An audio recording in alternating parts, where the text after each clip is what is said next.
علیہ الرحمہ کے جانشین حضرت مولانا محمد سالم صاحب قاسمی دامت برکاتہم، محترم مولانا محمد سالم صاحب قاسمی۔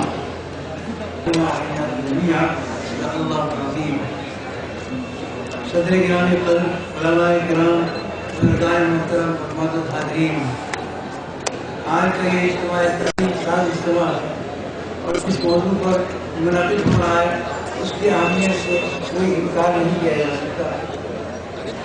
مجھے کوئی لمبی چوڑی باتیں نہیں کرنی، پہلی بات یہ عرض کرنی ہے کہ آپ کا وجود اس ملک کے اندر 1000 سال سے زائد ہو چکے ہیں، اور 1000 سال کی تاریخ گواہی دیتی ہے کہ آپ اسلام اور مسلمانوں نے اس ملک کے اندر جس امن و سلامتی کا ثبوت دیا ہے، ظاہر ہے وہ اتنا عظیم ہے کہ کوئی چپا اس سے خالی نہیں، کوئی فرد اس کوئی مقام اس سے خالی نہیں ہے کہ امن و سلام کی سب سے بڑی اشاعت پائیں گے، اس سے کہ تاریخ کو الٹا قدم نہیں چلایا جا سکتا۔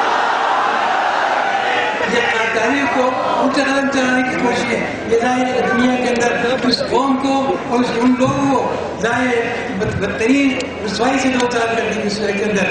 یہ ملک کے ساتھ بدخائیں خیر خواہی نہیں کر رہے ہیں، اس سے کہ پھر کو بدنام کرنا یہ ذخیر ایک صحیح معنی اور سچے ہندوستانی کا نہیں ہو سکتا۔ مسلمانوں نے سچے ہندوستانی کی حیثیت سے ثبوت دیا ہے، ظاہر ہے کہ تاریخ کا ایک اہم نقش ہے جس کو کبھی مٹایا نہیں جا سکتا۔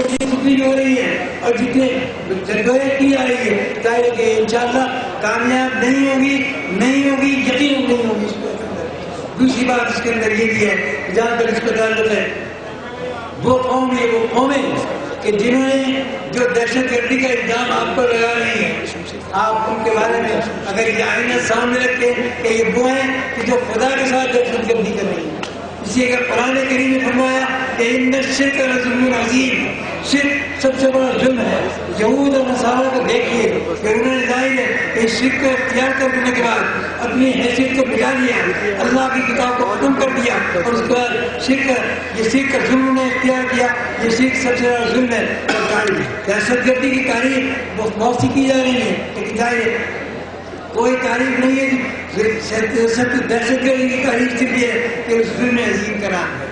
دہشت گردی ظلم عظیم کا نام ہے جس کو قرآن کریم نے ظلم عظیم کہا ہے۔ ظاہر ہے کہ جو قوم خدا کے ساتھ ظلم عظیم کر سکتی ہو شرک کرنے کے بعد، وہ اگر میرے ساتھ آپ کے ساتھ ظلم عظیم کرتی ہے تو اس سے کوئی تعجب نہیں ہونا چاہیے آپ کو۔ اس کے اندر اس کا کام ہی دہشت گردی کرنا، اس کا کام ہی ظلم عظیم کرنا ہے۔ لہٰذا اس وقت کے اندر آپ کو اپنے خدا کی طرف توجہ ہونا چاہیے۔ آپ یا کافی یہ بزرگ اور آپ حضرات مل کر جب اپنے اللہ کے سامنے شکوے کو پیش کر رہے ہیں، ظاہر اس وقت کے یہ شکوہ رائے گا نہیں جائے گا۔ اللہ کو انسان پر ظلم نہیں ہے، ظاہر اس ظلم سے بچنے کے لیے آپ کے پاس ذاتی کو طاقت موجود نہیں، لیکن ذاتی طاقت سب کچھ نہیں ہوتی۔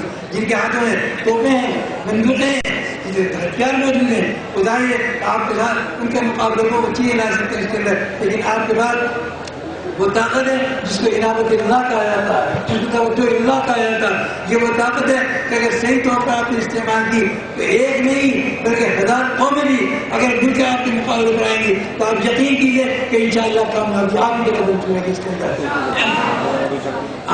آپ کوئی یتیم اور یسیر امت نہیں ہے، محمد رسول اللہ کی امت ہے جن کا دین قیامت تک باقی رہنے والا ہے۔ آپ کو کوئی مٹا نہیں سکتا، اس سے کہ دین نہیں مٹے گا۔ اگر یہ دین اگر دائمی ہے تو دین کے ماننے والے بھی دائمی ہے، ان کو کوئی مٹانے والا خود مٹ جائے گا۔ اور تاریخ کا گواہی دیتی ہے کہ جس نے بھی مسلمانوں کے ساتھ میں یہ عمل کیا ہے، وقتی طور پر وہ خوش ہوا، ظلم کر کے، زیادتیاں کر کے، مار کے، قتل کر کے، لیکن ظاہر ہے کہ نتیجہ کیا نکلا؟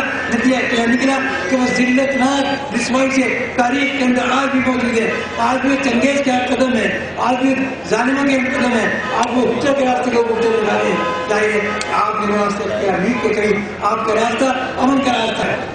اسلام نے جو فلسفہ امن پیش کیا، جس کے لیے میں نے آیت کریمہ آپ کے سامنے پڑھی کہ جس نے ایک شخص کو قتل کیا اس نے پوری انسانیت کو قتل کیا، جس نے ایک شخص کی جان بچائی اس نے پوری انسانیت کی جان بچائی۔ جو اس فلسفے کو، جو اس نقطۂ نظر کا حامل ہو، اس کے اوپر دہشت گردی کا الزام یہ وہ ترین الزام ہے، یہ وہ ترین جھوٹ ہے کہ جس کو کبھی سچائی سے گزار نہیں کیا جا سکتا۔ اس صورت کے اندر آپ کو گھبرانے کی ضرورت نہیں، اور امن کے ساتھ، اطمینان کے ساتھ، ضابطے کے اندر آپ نے ضابطے اختیار کیا ہماری طاقت مادی طاقت نہیں، قوت طاقت نہیں، آپ ہمیں طاقت و قوت کی ضرورت ہی نہیں. ہمارے پاس طاقت ہے ایمان کی، ہمارے پاس طاقت ہے رضی اللہ کی، ہمارے پاس طاقت ہے عنایت اللہ کی. انشاءاللہ یہ طاقت ان بزرگوں کی دعاؤں کے نتیجے میں کامیاب ہوگی. اس کے یقین کے اندر آپ ذرہ بڑھاؤ تو اس وقت اپنے قلب کے اندر لائے، آپ کامیاب ہیں.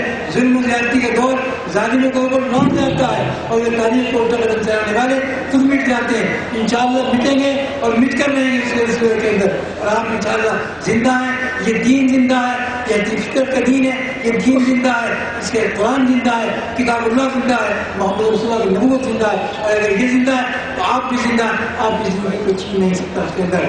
دوسری بات مجھے یہ عرض کرنی ہے مختصر طور پر کہ دیکھنا یہ کہ دہشت گردی کی بنیاد کیا ہے.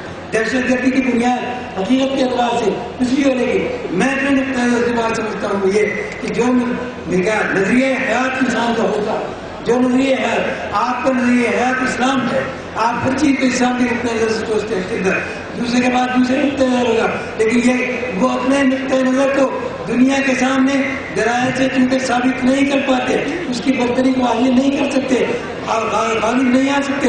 نتیجہ ہے کہ جو غالب قوت ہے، جو فطر کی قوت ہے، جو دلائل کی قوت اسلام کے پاس موجود ہے، وہ کسی کے پاس موجود نہیں ہے. اس لیے اس کا مقابلہ جب دلائل سے نہیں کر سکتے تو نتیجہ وہ تلوار سے بندوق سے کرتے اس کے اندر، ظلم سے زیادتی سے کرتے اس کے اندر. لیکن عدل و انصاف کا اور انسان کی امن کی سننا ہے حقیقت کا مقابلہ ظلم سے نہیں کیا جا سکتا. ظلم کرنے والوں نے ظلم کیا اور بدتری ہے سے تاطار کے افسانے سے آسمان ہو گیا کعبہ کے صنم کھانے سے. اللہ ان کو بھی ہدایت دینے والا ہے کہ جو ظلم و زیادتی پر قبر باندھے ہوئے ہیں. ہماری دعا ہے کہ اللہ تعالیٰ ان کو بھی ایمان و اسلام نصیب فرما دے جو آخرت کے اندر بھی نجات کے ذریعہ ہے. اور ہمارا فرض درتی صرف یہی نہیں ہے کہ اس کے خلاف جمہوری بنیاد پر اختیار کر کے خاموش ہو جائیں. ہمارا فرض ہے کہ اس کے اندر اپنا آئینی بنیاد کے اوپر اپنے مطالبات کو حکومت کے سامنے رکھ کے حکومت کا وسا فرض ہے کہ وہ عدل قائم کرے، انصاف قائم کرے. حکومتیں ہوتی ہے اسی لیے اگر حکومت یہ کام نہیں کرتی تو انہیں یہ واضح رہنا چاہیے کہ خدا کا قانون سب سے برتر ہے، خدا کی قدرت سب سے برتر ہے. ظاہر ہے کہ پچھلی حکومت اگر انگریز کی وہ حکومت جس میں سورج نہیں ہوتا تھا آج اب وہ جا کر محدود ہو کر رہ گئے، ایک دائرے کے اندر محدود ہو گئے. ظاہر ہے کوئی بھی کوئی شخص یہ سمجھتا کہ یہیں برقرار رہے گا، ظلم و زیادتی کے خلاف بغیر ظاہر ظلم و زیادتی کے خلاف یہ دنیا چلنے والی نہیں ہوتی. وہ ظلم ختم ہوگا، ظالم ختم ہوں گے اور ظلم و ظالمانہ نظام ختم ہوگا، ظلم بچے رہنے نہیں ہوتا. اس لیے آپ کا نظام، آپ کا نظریہ حیات اتنا مکمل ہے کہ دنیا کے ہر نظریے حیات کے مقابلے پر آپ جب اس کو پیش کرتے ہیں تو دلائل سے، حجتوں سے، براہین سے اتنا مکمل ہے کہ دوسرا اس کے مقابلے پر پیش نہیں کر سکتا. توحید کے مقابلے پر صرف کوئی جان نہیں ہے اس کے اندر. اسلامی نظام معاشرت کے اندر، اسلامی نظام عدل کے اندر اور اسلامی نظام تہذیب کے اندر، نظام ترغیب کے اندر، نظام تمدن کے اندر کوئی چیز ایسی کمی نہیں ہے جس میں انسانیت کو خالی نکال سکے. اور دنیا کے بعد جتنے نظام ہیں ان میں کوئی نظام ایسا نہیں ہے جہاں قدم قدم پر خالی موجود ہو. اس لیے آپ کا نظام، آپ کا نظریہ حیات اتنا کامل اور اتنا مکمل ہو کہ اس کو شکل دینا، اس کو توڑ دینا ظاہر کسی کے بس کی بات نہیں. میرا اور آپ کا بنایا ہوا نظام ہو وہ توڑا جا سکتا، لیکن جو خالق کے کائنات کا بنایا ہوا نظام ہوتا اس کو توڑنے والے انشاءاللہ خود مٹ کر رہیں گے، خود برباد ہو کر رہیں گے. اور بربادیاں ظاہر ہونی شروع ہو گئی انشاءاللہ ان کے اوپر. اتنا بڑا اجتماع ان کے اندر اگر کوئی دعائیں نہیں کرے گا ظاہر کسی کے اندر خدا دعاؤں کو دونوں کو سمجھانا ہے. ظالم بھی آپ کو بڑے کام نہیں کر رہا ہے اس کے اندر، لیکن حکومت کو توجہ دلانا یہ اس کا کام ہے، ہمارا کام ہے. ہم نے وہی راستہ اختیار کیا جو امن کا راستہ، عدل کا راستہ، انصاف کا راستہ. ہم اپنی تہذیب پر، اپنے تمدن پر اس کے مقابلہ کر نہیں سکتا.